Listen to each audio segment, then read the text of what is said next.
આ ચેપ્ટરમાં આગળ આપણે પ્રકાશ સંશ્લેષણની પ્રક્રિયા જોઈ ગયા ને. પ્રકાશ સંશ્લેષણ માટેની મેં વ્યાખ્યાઓ આગળ શીખવાડી. સજીવોનો સ્વાવલંબી, ખોરાક, પરાવલંબી, એ બધું મેં તમને આગળ શીખવ્યું હતું. બરાબર. પછી પોષણની વ્યાખ્યા શીખવી હતી. પોષક દ્રવ્યો કીધા હતા. કયા કયા પોષક દ્રવ્યો કીધા હતા? કાર્બોદિત, પ્રોટીન, ચરબી, વિટામિન, ખનિજ અને પાણી. હવે આગળ એને આપણે જે બાકી હતું એ આપણે ભણીએ. શું કીધું હતું?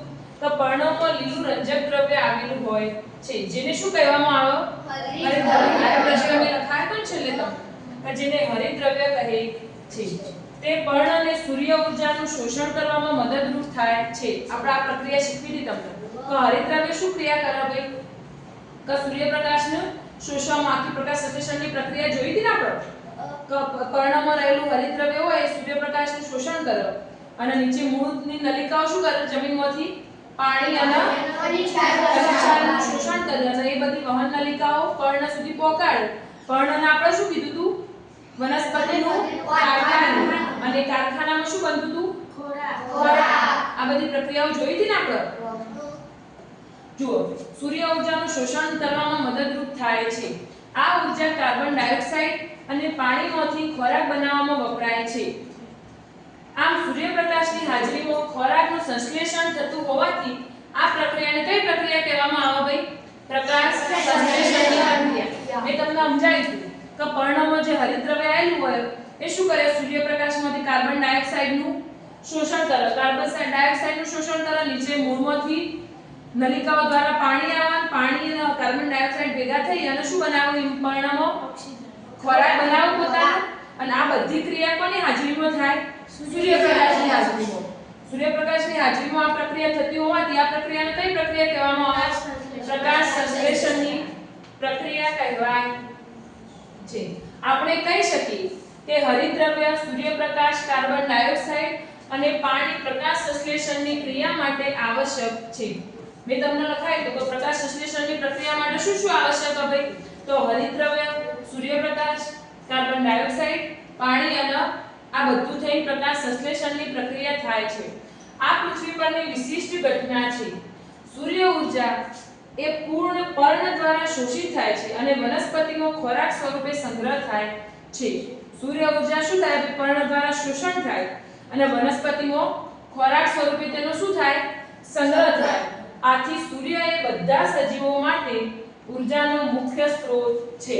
બધા સજીવો માટે મુખ્ય સ્ત્રોત કયો ભાઈ? સૂર્ય. બધા સજીવો માટે ઊર્જાનો મુખ્ય સ્ત્રોત કયો હતો? સૂર્ય. શું તમે પ્રકાશ સંશ્લેષણ વિના પૃથ્વી પર જીવનની કલ્પના કરી શકો છો? સૂર્યપ્રકાશ જ ના હોય તો તમે આ પૃથ્વી પર તમારું જીવન વિચારી શકો?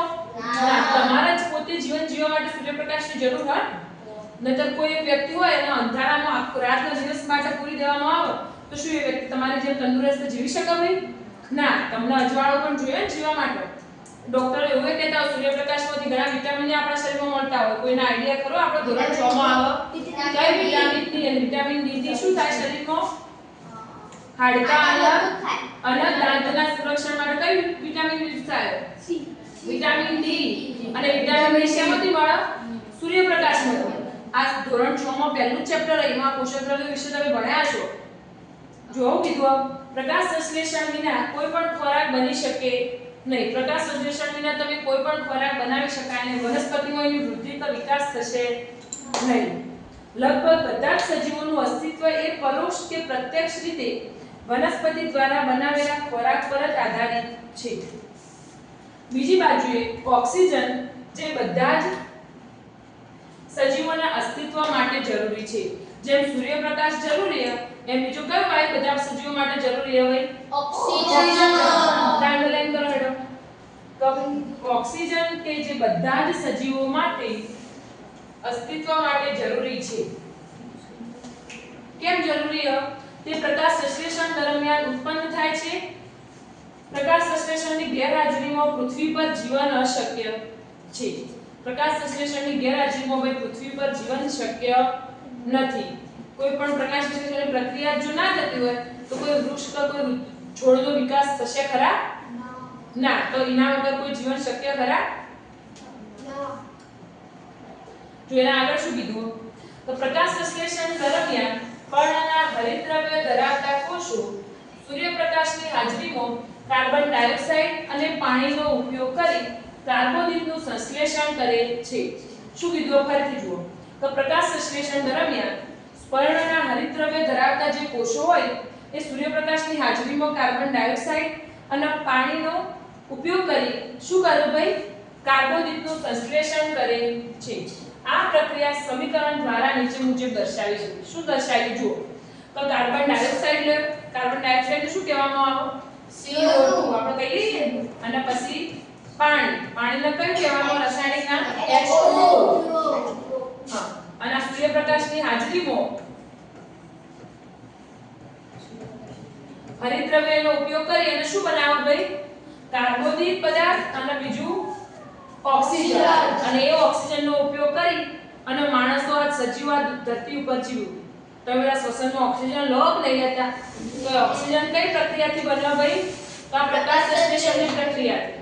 પ્રકાશ સંશ્લેષણની પ્રક્રિયામાં હરિતદ્રવ્ય હોય સૂર્યપ્રકાશની હાજરીમાં શું કર્યું કાર્બન ડાયોક્સાઇડ અને પાણીનું શોષણ કરી અને એ પ્રક્રિયાથી શું બનાવે બોલો શું બનાવ કાર્બોદિત પદાર્થ અને ઓક્સિજન થી જ માણસનું જીવન શક્ય ને.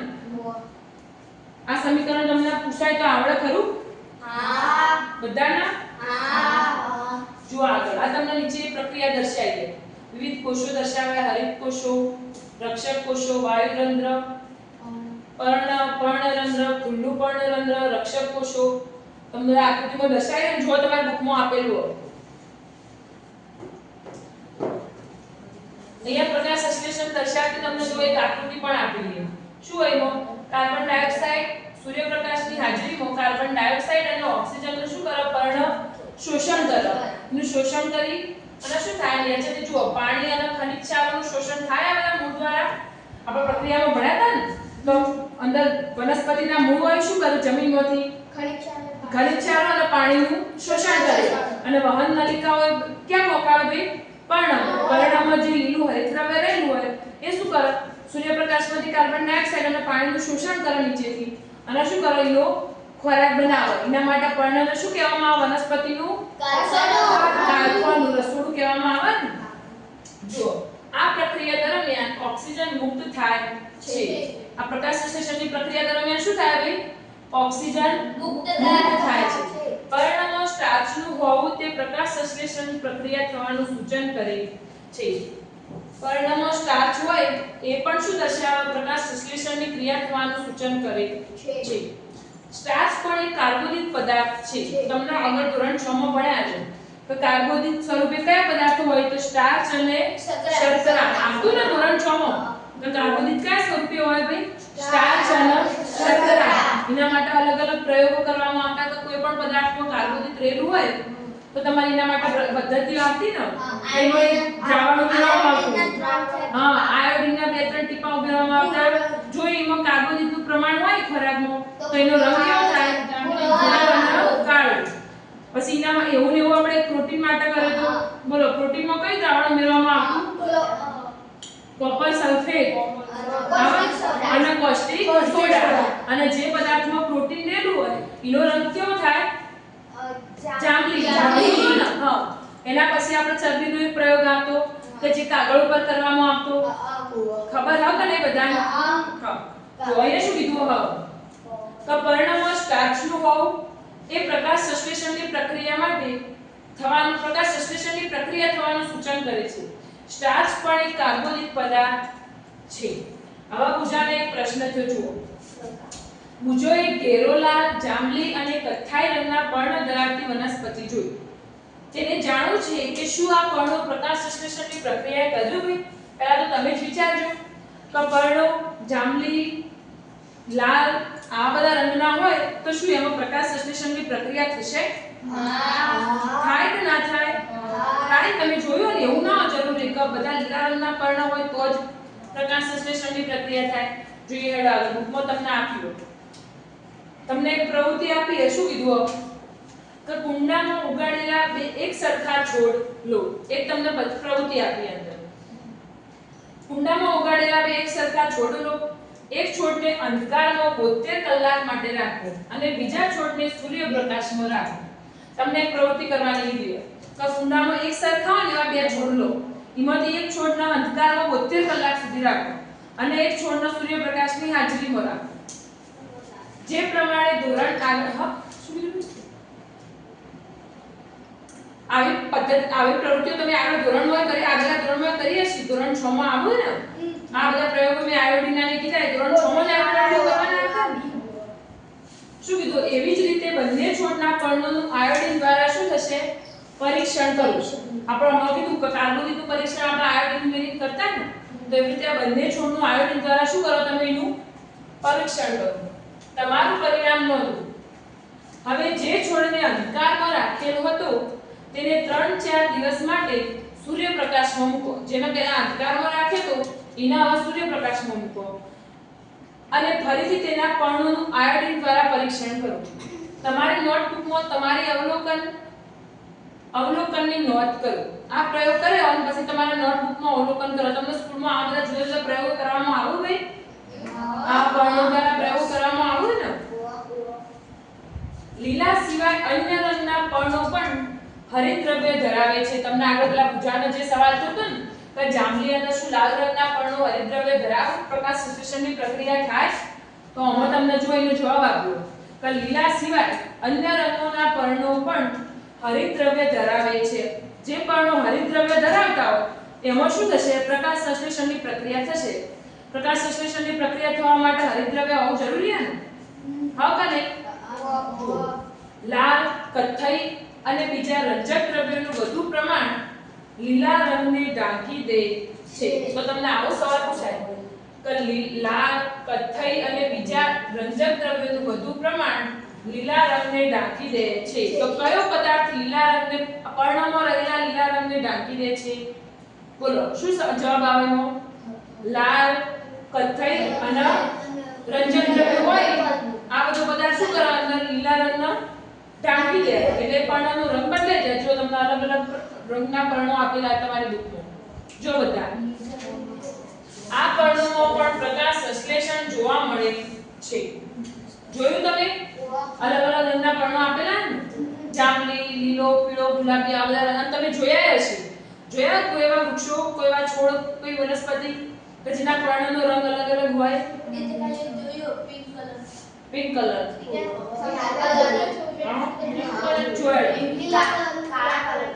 આવી જુઓ તમે તળાવના જળાશય જોયા છે ને એમાં લીલા રંગના ધબ્બા જોયેલા છે.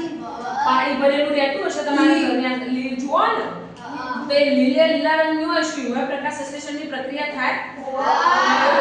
લીલે પણ શું એક પ્રકારનો સજીવ અને ઘણા લોકો એને ખાવામાં ઉપયોગમાં લેતા હોય ને. હા શું કહે છે? એ જરા શું કીધું જુઓ? તળાવ કે જળાશયના સ્થિર પાણીમાં ચીકણા અને લીલા ધબ્બાને જોતા હશો. લીલ તરીકે ઓળખાતા સજીવોની વૃદ્ધિને કારણે સામાન્ય રીતે આવું બને છે. શું થાય ભાઈ? તમે પાણીમાં ચીકણા અને લીલા ધબ્બા જુઓ એ તમને લીલના કારણે આ સજીવોની શું થાય? વૃદ્ધિ થાય. લીલ તરીકે ઓળખાતા સજીવોની વૃદ્ધિને કારણે સામાન્ય રીતે આવું બને છે. શું તમે અનુમાન બાંધી શકો છો કે શા માટે લીલ લીલા રંગની જોવા મળે છે? તમે કોઈ આવો અંદાજો લગાવી શકો ભાઈ કે લીલ લીલા રંગની શા માટે હોય? તેઓ હરિતદ્રવ્ય ધરાવે છે જે તેમને લીલો રંગ આપે છે. બોલો લીલ લીલા રંગની શું હોય ભાઈ? હરિતદ્રવ્ય ધરાવે. એ હરિતદ્રવ્ય શું આપો તેના? એ તો વસ્તુ કે જોઈએ આપણે આગળ. લીલ પણ પ્રકાશ સંશ્લેષણની પાણી ઉપર આવ્યું એ ઉપર બીજ જેવું આવી જાય એવું હોય તો એ તો એટલે એ તો જીવજંતુ ઉપર જોડો. લીલ પણ પ્રકાશ સંશ્લેષણની ક્રિયા દ્વારા પોતાનો ખોરાક બનાવે છે. તમને આ ખાલી જગ્યા પૂછાય કશું લીલ પ્રકાશ અથવા આવો પ્રશ્ન પૂછાય કે શું લીલ પ્રકાશ સંશ્લેષણની ક્રિયા દ્વારા પોતાનો ખોરાક બનાવે છે? હા કે ના ભાઈ? તો હા બનાવે ને. એમાં ફળ ના હોય એક લીલી તમે હાલ તો કીધું કે તળાવ જળાશય હોય એના ઉપર આવા લીલા લીલા ધબ્બા થઈ જતા હોય ને એ લીલ જ હોય એક પ્રકારની. એવી લીલી વનસ્પતિ હોય એ શું કરે? એમાં હરિતદ્રવ્ય હોય એના માટેનો કલર કેવો થઈ જાય લીલો અને એના હરિતદ્રવ્ય હોય એના લીધે એમાં શું થાય પ્રકાશ સંશ્લેષણની ક્રિયા પ્રકાશ સંશ્લેષણની ક્રિયા થાય એ પણ એક સજીવ જે વનસ્પતિ જે તમારી આજુબાજુ તમે જુઓ ને એવી રીતે એક લીલ હોય ને એ પણ શું હોય એક સજીવ જ હોય જોઈએ હેડ એના આગળ શું ભાગ આપ્યો તમને કયો ટોપિક આપ્યો કાર્બનિક પદાર્થો સિવાય વનસ્પતિ ખોરાકનું સંશ્લેષણ તમે શીખ્યા કે વનસ્પતિ પ્રકાશ સંશ્લેષણની ક્રિયા દ્વારા કાર્બનિક પદાર્થોનું સંશ્લેષણ કરે છે કાર્બનિક પદાર્થો કાર્બન હાઇડ્રોજન અને ઓક્સિજનના બનેલા હોય છે બોલો કાર્બનિક પદાર્થો શેના બનેલા હોય ભાઈ કાર્બન હાઇડ્રોજન અને ઓક્સિજનના બનેલા હોય છે મેં તમને આગળ કીધું કે કાર્બોદિત કયા સ્વરૂપે હોય છે તો સ્ટાર્ચ અને શર્કરા પણ કાર્બોદિત શેના બનેલા હોય છે એવો સવાલ પૂછાય તો કાર્બોદિત પદાર્થો શેના બનેલા હોય ભાઈ કાર્બન હાઇડ્રોજન અને ઓક્સિજન જેનો ઉપયોગ બીજા ઘટકો જેવા કે પ્રોટીન અને ચરબીના સંશ્લેષણ માટે થાય છે કાર્બોદિતનો ઉપયોગ શું થાય બીજા ઘટકો જેવા કે પ્રોટીન અને ચરબીના સંશ્લેષણ માટે થાય છે પરંતુ પ્રોટીન એ નાઇટ્રોજન યુક્ત પદાર્થ છે જે નાઇટ્રોજન ધરાવે છે તમને આવા સવાલો પૂછાય તો કાર્બોદિત શેના બનેલા હોય ભાઈ બોલો હાઇડ્રોજન ઓક્સિજન કાર્બન પણ હવે ચરબીની તમને વાત કરી પ્રોટીન એ નાઇટ્રોજન યુક્ત પદાર્થ છે જે નાઇટ્રોજન હવે પ્રોટીનની વાત કરી તો પ્રોટીનમાં શું ધરાવે ભાઈ નાઇટ્રોજન પ્રોટીન કેવા પદાર્થ હોય નાઇટ્રોજન યુક્ત એટલે પ્રોટીન કયો પદાર્થ ધરાવે નાઇટ્રોજન અને જ્યારે કાર્બોદિત કહે તો કાર્બન હાઇડ્રોજન અને ઓક્સિજન કાર્બન ડાયોક્સાઇડ હાઇડ્રોજન અને ઓક્સિજન હવે એવો સવાલ થાય કે વનસ્પતિને નાઇટ્રોજન ક્યાંથી મળે છે તો એનો જવાબ તમને આપું જુઓ હવામાં પુષ્કળ પ્રમાણમાં નાઇટ્રોજન વાયુ સ્વરૂપે રહેલો છે હવામાં તમને ખબર હશે તો સૌથી વધુ વાયુ કયો વાયુ રહેલો હોય નાઇટ્રોજન કેટલા ટકા 78 એના પછી ઓક્સિજન એના પછી અન્ય કાર્બન ડાયોક્સાઇડ અને એના પછી અન્ય વાયુ હા એમાં સૌથી વધુ વાયુ કયો જોવા મળે હવામાં હા તો તમને એવું થાય કે નાઇટ્રોજન શેમાંથી સૌથી વધુ મેળવવામાં આવે તો ભાઈ હવામાં પુષ્કળ પ્રમાણમાં નાઇટ્રોજન વાયુ સ્વરૂપે જોવા મળે છે બે સવાલો થયા ટોપિકમાં તો એક પહેલા તો કાર્બોદિત પદાર્થો શેના બનેલા હોય તો કાર્બન અને બીજો સવાલ થાય કે આ પ્રોટીનનો કયો નાઇટ્રોજન પ્રોટીન કયો પદાર્થ ધરાવે નાઇટ્રોજન અને તમને હવે એવું કે નાઇટ્રોજન વાયુ શેમાંથી વધુ મળે હવામાંથી પ્રમાણમાં નાઇટ્રોજન વાયુ રહેલા છે પરંતુ વનસ્પતિ નાઇટ્રોજનનું તેના આ સ્વરૂપમાં શોષણ કરી શકતી નથી વનસ્પતિ વાયુ જે હવામાં રહેલું નાઇટ્રોજન હોય એનું ડાયરેક્ટ શોષણ કરી શકતી નથી બધા વિજ્ઞાન મોડ ઉપર હોય જમીન કેટલાક બેક્ટેરિયા ધરાવે છે જમીનમાં શું હોય છે કેટલાક પ્રકારના બેક્ટેરિયા જમીનમાં અલગ અલગ બેક્ટેરિયા રહેલા હોય ને જુઓ જે વાયુ રૂપે નાઇટ્રોજનને ઉપયોગમાં લઈ શકાય તેવા સ્વરૂપમાં ફેરવે છે અને જમીનમાં મુક્ત કરે છે શું કરે જમીનમાં રહેલા બેક્ટેરિયા જે વાયુરૂપ નાઇટ્રોજન હોય એનો ઉપયોગમાં લઈ શકાય તેવા સ્વરૂપમાં ફેરવું અને જમીનમાં શું કરી દો એને મુક્ત કરી દો હા આ નાઇટ્રોજન પાણી સાથે વનસ્પતિ દ્વારા શોષાય છે જમીનમાં રહેલા તમે એ તો વસ્તુ શીખ્યા કે હવામાં પુષ્કળ પ્રમાણમાં ભઈ નાઇટ્રોજન વાયુ રહેલું હોય પણ વનસ્પતિ આ સીધો હવામાંથી નાઇટ્રોજન લઈ શકતી નથી તો વનસ્પતિ કઈ રીતે નાઇટ્રોજન લેતી હશે એના માટે મેં તમને આ પદ્ધતિ શીખવાડશું કીધું અંદર જુઓ કે જમીનમાં ઘણા પ્રકારના બેક્ટેરિયા રહેલા હોય બેક્ટેરિયા શું કરે નાઇટ્રોજનને વાયુરૂપ નાઇટ્રોજનનું શોષણ કરી અને જમીનમાં ભેળવી દે હવે જમીનમાં નાઇટ્રોજન પાણી સાથે વનસ્પતિ દ્વારા શોષાય છે હવે જમીનમાંથી તમે જોયું હતું કે વનસ્પતિ રહી એ મૂળ દ્વારા પાણીનું શોષણ કરે ને તો જેમ પેલા બેક્ટેરિયાએ જમીનમાં નાઇટ્રોજન ભેળવી દીધું હોય એ શું થાય પાણી સાથે વનસ્પતિ નાઇટ્રોજનનું શોષણ કરી લે પાણીનું શોષણ કરે એટલે જોડે જોડે આનું શોષણ થાય ભાઈ નાઇટ્રોજન. તમે એ પણ જોયું હશે કે ખેડૂતો નાઇટ્રોજનની ભરપૂર ખાતરો જમીનમાં ભેળવે છે. તમે જોયું છે તો ખેડૂતો જ્યારે પાક વાવતા હોય ને ત્યારે અલગ અલગ પ્રકારના ખાતરો નાખતા હોય. બે પ્રકારે હોય ખાતર, એક કુદરતી અને બીજું કૃત્રિમ પ્રકારના. કૃત્રિમમાં રાસાયણિક પ્રકારના ખાતરો હોય. રાસાયણિક પ્રકારના ખાતરમાં કયા ખાતરનો ઉપયોગ થાય ભાઈ? તમે નામ સાંભળ્યા છે, ડીએપી, યુરિયા, એનપીકે, આ બધા જોઈએ ને એમાં સૌથી વધુ પ્રમાણમાં શું હોય? નાઇટ્રોજન. હવે નાઇટ્રોજન યુક્ત ખેડૂતો શું કરવા નાખે જમીનમાં? કઈનાથી વનસ્પતિનું શોષણ કરે અને એમાંથી શું થાય? વનસ્પતિનો સારો એવો વિકાસ થાય. જુઓ, આવી રીતે વનસ્પતિ તેની નાઇટ્રોજન અને અન્ય ઘટકોની જરૂરિયાત પૂરી કરે છે. તમને નાઇટ્રોજન વનસ્પતિ કઈ રીતે ગ્રહણ કરે એના માટેનું સમજાય. કઈ રીતે ગ્રહણ કરે ફરીથી એકવાર સમજાવો. તો કાર્બોદિત, પહેલા તો મને એમ કહો, કાર્બોદિત પદાર્થો કયા કયા હતા? તો કાર્બન, હાઇડ્રોજન, ઓક્સિજન અને પ્રોટીન નાઇટ્રોજન યુક્ત પદાર્થ. પ્રોટીન નાઇટ્રોજન યુક્ત પદાર્થ હતો. તો વનસ્પતિ હવામાં પુષ્કળ પ્રમાણમાં નાઇટ્રોજન તો રહેલો હોય પણ એ સીધો મેળવી શકતું નથી. તો કઈ રીતે મેળવે? કે જમીનમાં અમુક બેક્ટેરિયા રહેલા હોય. આ બેક્ટેરિયા શું કરે કે વાયુરૂપ જે નાઇટ્રોજન હોય એનું શોષણ કરે અને જમીનમાં ભેળવી દે. હવે આપણે પ્રકાશ સંશ્લેષણની પ્રક્રિયા જોઈ હતી, એમાં શીખ્યા હતા કે વનસ્પતિ મૂળ દ્વારા શાનું શોષણ કરે ભાઈ? પાણી અને ખનિજનું શોષણ કરે ને. તો પાણીનું જે શોષણ થાય એના હાથે વનસ્પતિ નાઇટ્રોજનનું શોષણ કરે અને વનસ્પતિ પોતાનું અંદર નાઇટ્રોજનનું શોષણ કરી અને એનો વૃદ્ધિ અને વિકાસ કરે. અને ઘણા ખેડૂતો એના વનસ્પતિના વિકાસ માટે શું ઉમેરે ભાઈ જમીનમાં? ખાતર સ્વરૂપે નાઇટ્રોજન. હા. ત્યારબાદ વનસ્પતિ પ્રોટીન અને વિટામિનનું સંશ્લેષણ કરી શકે છે. આપણે બે વસ્તુઓ જોઈ. ત્યારબાદ વનસ્પતિ પ્રોટીન અને વિટામિનનું સંશ્લેષણ કરી શકે છે. હવે આગળ વનસ્પતિમાં પોષણના અન્ય પ્રકારો એ ટોપિક જોઈએ. આગળના જે પ્રશ્નો રહ્યા એ બધા ભેગા પાછળ છેલ્લે લખા. જો શું કીધું તમને તો કેટલીક વનસ્પતિઓ એવી પણ છે કે જે હરિતદ્રવ્ય ધરાવતી નથી. આપણે જોયું કે વનસ્પતિ હરિતદ્રવ્ય ધરાવતી હતી તો શું થતું હતું? એના અંદર પ્રકાશ સંશ્લેષણની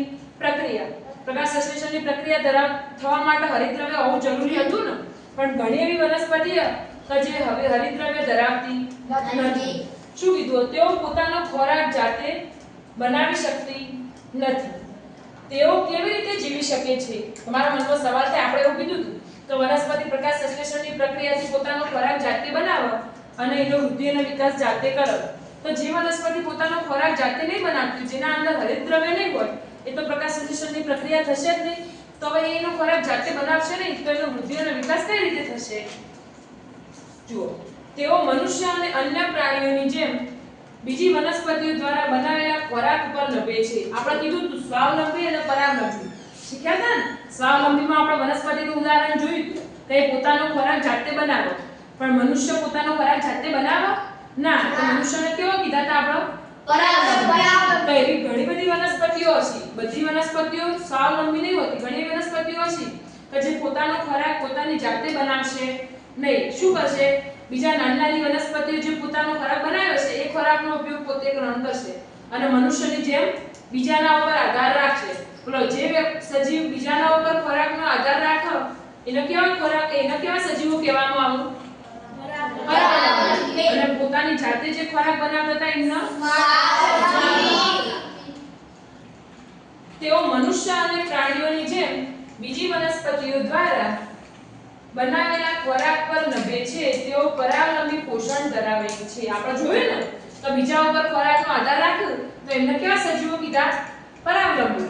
તો આમને કેવું પોષણ કહેવાય? પરાવલંબી પોષણ ધરાવે છે. શું તમને વનસ્પતિના પ્રકાર અને ડાળીઓની ફરતે પીળા રંગની વીંટળાયેલી દોરી જેવી શાખાયુક્ત રચના જોવા મળે છે? કોઈએ ભાઈ આવી રચના જોઈ?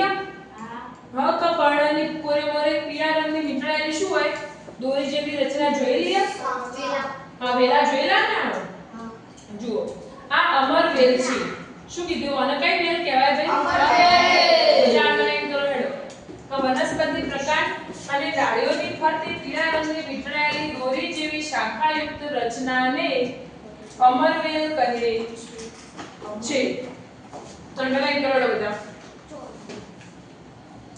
તે હરિતદ્રવ્ય ધરાવતી નથી. આ અમરવેલ ભાઈ હરિતદ્રવ્ય ધરાવતી નથી. પ્રશ્ન પૂછાય હતો તો કઈ એવી વનસ્પતિ હતી જે હરિતદ્રવ્ય ધરાવતી નથી? અમરવેલ. શું આવશે ભાઈ? અમરવેલ. અમરવેલ. પછી અમરવેલની રચનાની વ્યાખ્યા પૂછાય કે અમરવેલની રચના કયા સ્વરૂપે હોય તો વનસ્પતિના પ્રકાંડ અને ડાળીઓની ફરતે પીળા રંગની પીળાયેલી દોરીઓની જેમ હોય. જુઓ, તે જે વૃક્ષ ઉપર આરોહણ કરે છે તે વૃક્ષ દ્વારા બનાવેલા ખોરાકનો ઉપયોગ કરી પોષણ મેળવે છે. અમરવેલ શું કરે? જે વૃક્ષ ઉપર એ વીંટળાયેલી હોય એ વનસ્પતિ જે પોતાનો ખોરાક બનાવે એ ખોરાકનું તે શોષણ કરી અને પોતાનો વૃદ્ધિનો વિકાસ કરે. હવે એનામાં તો હરિતદ્રવ્યો રહેલા નહીં એટલે પોતાનો ખોરાક તો જાતે બનાવી શકશે નહીં. પણ એ શું કરે? કોઈ વનસ્પતિના કોરીઓમાં વીંટળાયેલી હોય ને, હવે એ વનસ્પતિ જે પોતાનો જાતે ખોરાક બનાવતી હોય એમાંથી આ શું કરશે? પોતાનો ખોરાકનો ઉપયોગ કરી અને પોષણ મેળવી લેશે. જે વૃક્ષ ઉપર તે આરોહણ કરે છે તેને યજમાન કહેવાય છે. તમને આવો સવાલ થાય તો અમરવેલ જે વનસ્પતિનો ઉપયોગ કરી અને ખોરાકનો ઉપયોગ કરી પોતાનું પોષણ મેળવે તેને શું કહેવામાં આવે ભાઈ? અમરવેલ. તેને યજમાન કહેવાય છે. ખબર પડી? હા. આપણા જોઈમાં ખબર પડી તમને? હા. જુઓ, હું તમને આના આગળ બીજા બે ત્રણ પ્રશ્નો લખાવું. જો આગળ આપણે શું જોઈએ? કાર્બોદિત વાળો. તો કાર્બોદિત પદાર્થો કેવા હોય? કાર્બોદિત પદાર્થો કયા કયા હતા? કાર્બન, અને પ્રોટીન, નાઇટ્રોજન. અને વનસ્પતિ નાઇટ્રોજન કઈ રીતે મેળવે એ પદ્ધતિ જોઈએ આપણે. કઈ રીતે? તો પહેલા જમીનમાં જેમ બેક્ટેરિયા હોય તે શોષણ કરીને અને એનું પાણી દ્વારા અને પાણી દ્વારા એનું શોષણ થાય અને એ રીતે એને પ્રોટીન મેળવે. બોલો, સમજણ પડી? હા. બરાબર. હવે આપણે નેક્સ્ટ ટોપિક જોઈએ. યસ.